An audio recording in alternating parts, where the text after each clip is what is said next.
Salut à toutes et à tous, ravi de vous retrouver pour ce nouvel épisode de notre série sur l'énergie éolienne.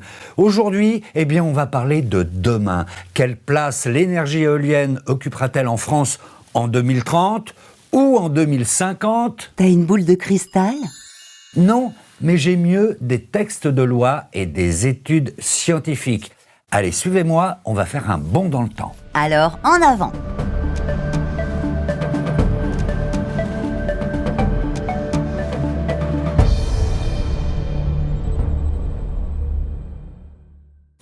Aujourd'hui, beaucoup affirment que l'énergie éolienne, c'est l'avenir. Mais quel avenir exactement ? Le propre de l'avenir, c'est qu'on ne peut pas le prédire. C'est vrai, la petite voix, ce n'est pas évident de prédire l'avenir et c'est une science inexacte. Malgré tout, avec nos connaissances actuelles, on peut prédire avec certitude qu'il sera de plus en plus dur de se fournir en énergie fossile, telle que le gaz, le charbon ou le pétrole qui s'épuisent. Mais il y a aussi une autre certitude, c'est que le vent, lui, sera toujours présent pour faire tourner les éoliennes. Et le vent tourne en faveur des énergies renouvelables. Forcément, car non seulement les énergies fossiles deviennent plus rares, mais elles contribuent aussi au bouleversement climatique et à la pollution de l'air. Résultat, dans le domaine de la production d'électricité, cela va se traduire, et se traduit déjà d'ailleurs, par une forte croissance des énergies renouvelables et en particulier de l'éolien. Il est donc essentiel d'anticiper et de prévoir au mieux leur développement dans le mix électrique français. Le mix électrique, qu'est-ce que c'est ? Le mix électrique, c'est la répartition des différentes sources qui permettent de produire de l'électricité. Selon RTE, Réseau de transport d'électricité, en 2019, le mix électrique de la France ressemblait précisément à ça. 70,6% de notre électricité a été produite par nos centrales nucléaires, 7,9% par des énergies fossiles, c'est-à-dire gaz, fioul et charbon, et 21,5% par des énergies renouvelables, hydraulique, solaire, bioénergie et bien sûr l'énergie éolienne qui représentait déjà 6,3% du mix électrique et qui ne cesse de se développer puisqu'en 2020 l'éolien représente 7,4%. Et qu'est-ce qui te fait dire qu'il va se développer encore ? Eh bien déjà, la loi sur la transition énergétique de 2015, ainsi que tous les récents textes officiels qui définissent la politique énergétique de la France. Ils nous entraînent vers une importante réduction de l'énergie nucléaire et des énergies fossiles qui sera compensée par une forte augmentation des énergies renouvelables. L'éolien devrait ainsi passer de 7,4% du mix électrique aujourd'hui à environ 20% à l'horizon 2028. Et ensuite ? Pour la suite, il existe plusieurs études prospectives. Ce sont des scénarios qui ont été étudiés notamment par l'ADEME, par RTE et par l'association Négawatt. Selon ces études, l'éolien pourrait représenter en 2050 jusqu'à 50% du mix électrique français. Certes, nous n'en sommes pas là, mais chacun de ces scénarios place l'éolien comme la première source de production électrique en France en 2050. Eh bien, il va en falloir du vent. Tiens, au fait, et s'il n'y a pas de vent ? Je vois où tu veux en venir, tu n'es pas la première à faire cette objection. Évidemment, l'éolien est une énergie variable qui produit plus ou moins d'électricité en fonction des conditions météo.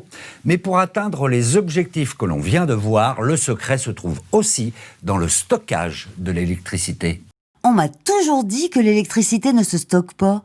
Tu as parfaitement raison, le courant électrique, au sens propre du terme, c'est un flux, un mouvement d'électrons. Et ça, difficile de le stocker. C'est la raison pour laquelle la production d'électricité doit en permanence être équilibrée avec la consommation d'électricité.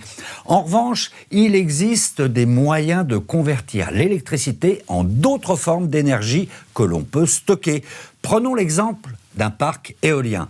En période de vent fort, les éoliennes vont produire beaucoup d'électricité, et peut-être même trop, si à ce moment de la journée, la consommation d'électricité est basse. Donc au lieu de perdre cet excédent d'énergie, on va le stocker pour l'utiliser au moment où la demande en électricité sera plus haute. Astucieux ton histoire. Mais concrètement, tu fais comment ? Il existe différentes méthodes et technologies de stockage. Aujourd'hui, la plus répandue dans le monde est la STEP. Ça veut dire station de transfert d'énergie par pompage. C'est une sorte de barrage à double sens. Pour faire simple, ce sont deux énormes bassins d'eau situés à deux altitudes différentes, un en hauteur et un en contrebas. Dans la journée, donc au moment où la consommation électrique est faible, l'excédent d'électricité produit par les éoliennes va servir à alimenter une pompe qui va remonter l'eau du bassin inférieur pour la stocker dans le bassin supérieur. Ensuite, au moment d'un pic de consommation électrique, il suffit de faire redescendre l'eau qui va faire tourner des turbines et un alternateur et donc produire de l'électricité. Tu me suis ? Oui, en fait, tu couples un parc éolien avec une STEP. C'est exactement ça. Mais on peut aussi coupler un parc éolien avec une centrale de stockage par batterie. C'est d'ailleurs en train de se développer. Ou encore, on peut utiliser l'excédent d'électricité pour faire marcher un électrolyseur. Oula, ça se complique. Non, le principe est simple. L'électrolyseur est un appareil qui permet de réaliser l'électrolyse de l'eau et d'en extraire du dihydrogène. On stocke cet hydrogène dans un réservoir. Ensuite, quand on en a besoin, on transforme l'hydrogène stocké en électricité. Et comment ? Cette fois, grâce à une pile à combustible. La pile à combustible, c'est un générateur d'électricité qui convertit l'énergie chimique, en l'occurrence l'hydrogène, en énergie électrique. Pour résumer, c'est le principe inverse de l'électrolyse de l'eau. Donc voilà quelques exemples de stockage d'électricité qui sont, pour certains, en plein développement, mais qui existent déjà. Donc, les énergies renouvelables vont de pair avec le stockage. Oui, c'est ça l'avenir, et ce n'est pas fini. Allez, séquence, j'ai entendu dire.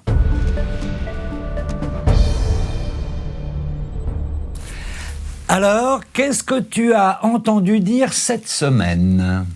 Il paraît que dans le futur, il y aura des éoliennes partout, à perte de vue. Ah, c'est vrai que si l'éolien devient la première source d'électricité, on pourrait s'imaginer ça.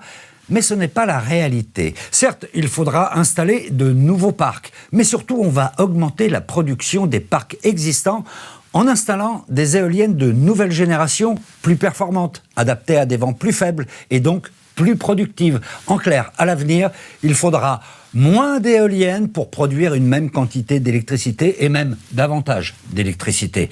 Et puis, on va aussi développer les éoliennes offshore, c'est-à-dire en mer, qui aujourd'hui en France n'en sont qu'à leur début. T'as pas un chiffre ? Alors, les scénarios prospectifs évoqués tout à l'heure ont une idée sur la question. En tenant compte de l'évolution technologique des éoliennes, et dans l'hypothèse d'un mix électrique avec 100% d'énergie renouvelable, dont une part majoritaire d'énergie éolienne. Ces scénarios estiment qu'à l'horizon 2050, il y aura environ 18 000 éoliennes en France. En résumé, pour passer de 7% d'électricité éolienne aujourd'hui à 50% en 2050, eh bien, il suffira de multiplier par 3 le nombre d'éoliennes en France. J'ai répondu à ta question ? Ah oui, merci. Très bien.